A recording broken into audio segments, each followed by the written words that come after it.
आज जो मैं आपको यहाँ इस वीडियो में बताने वाला हूँ वो आपको जरूरी है जानना, तो इस वीडियो को जरूर आखिर तक देखिए।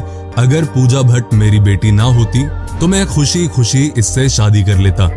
बिल्कुल सही सुना आपने। ये एक ऐसे फिल्म मेकर हैं जो आजकल बहुत छाए हुए हैं नेगेटिव रीजंस की वजह से, और ये पूजा भट्ट के पिता हैं और इन्होंने अपनी बेटी के लिए ये लाइन बोली थी। तो आप मोटा मोटा समझ गए कि आज की इस वीडियो का डायरेक्शन क्या है।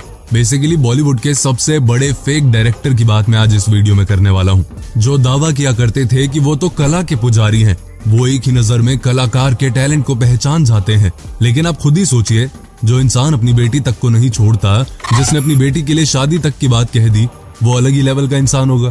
खैर, आज मैं आपको महेश भट्ट और मुकेश भट्ट के बारे में कुछ ऐसी बातें बताने वाला हूँ जिससे सुनने के बाद आपके पैरों तले जमीन खिसक जाएगी।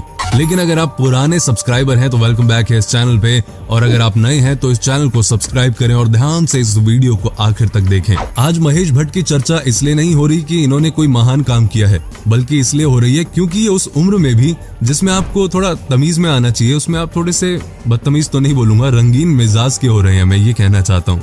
अब ये देखिए आपकी कैसे ये रिया चक्रवर्ती के साथ यहाँ मस्ती कर रहे हैं। इनका कहना है कि रिया चक्रवर्ती इन्हें पिता मानती है। क्या बात है, वाह, तालियां बजनी चाहिए इसके लिए। तो वैसे बॉलीवुड में फिल्मों में काम के लिए लड़कियां कुछ भी करने को तैयार हो जाती हैं, किसी को भी अपना बाप बना लेती हैं।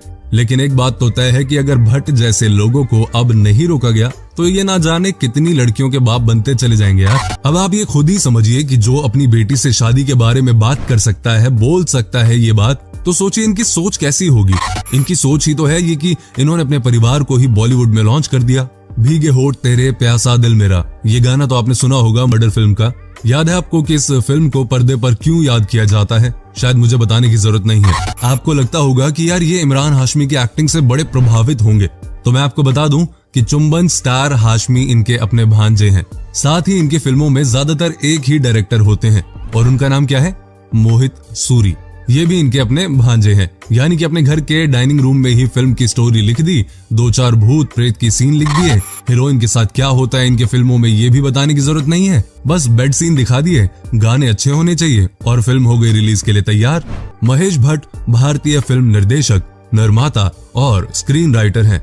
उनके शुरुआती निर्देशन करियर के दौरान उन्होंने कई अच्छी फिल्में दी हैं, जैसे अर्थ, सारांश, जानम, नाम, सड़क, जख्म। वो अब ज्यादातर फिल्मों में निर्माता और लेखक की भूमिका निभाते हैं और बॉक्स ऑफिस पर कमाई करने वाली फिल्मों में काम करते हैं, जैसे जिस्म, मर्डर और वो लम्हे।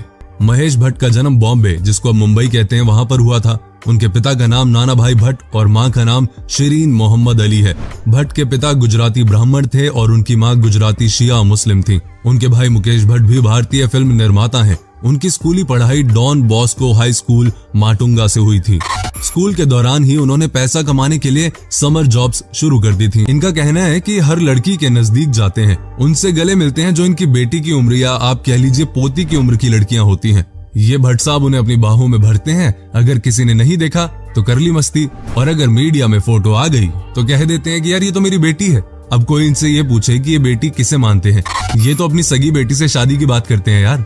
वाह यार, मतलब कमाल है ना, कला के जौहरी महेश भट्ट साहब। क्या बात है यार इनकी।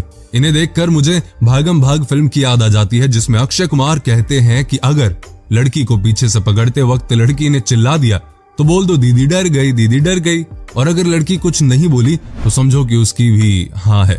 यही तो कैरेक्टर है महेश भट्ट जी का। आपको बता दूं कि कंट्रोवर्सी किंग कहे जाने वाले महेश भट्ट के माँ बाप की कभी शादी नहीं हुई थी।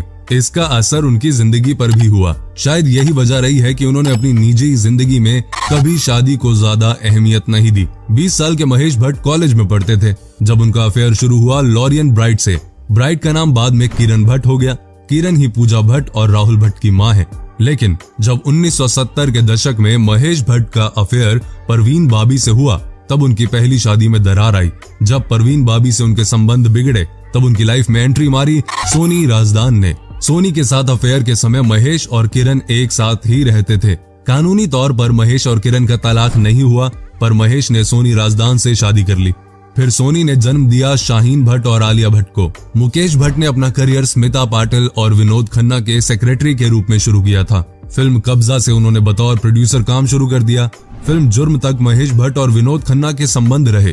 पर उस फिल्म में विनोद ने लगातार 40 दिन तक शूटिंग कैंसिल कराई। उनके नखरों से तंग आकर मुकेश भट्ट ने कहा, मैं विनोद के स्पॉट बॉय को हीरो बना लूंगा, लेकिन विनोद को अपनी फिल्मों में साइन नहीं करूंगा।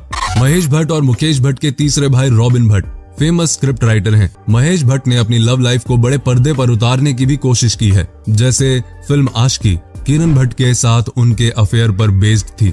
यही नहीं, फिल्म वो लम्हे की स्टोरी भी महेश भट्ट और परवीन बाबी के अफेयर पर बेस्ड बताई जाती है। उम्मीद करता हूं कि आपको ये वीडियो पसंद आई होगी। साथ ही अगर आपको इस वीडियो में कोई अपने कमेंट्स देने हैं तो कमेंट करके जरूर लिखें और इस वीडियो को शेयर करें। और बाकी अपना ध्यान रखें यार, ऐसे लोगों से बच के रहिए।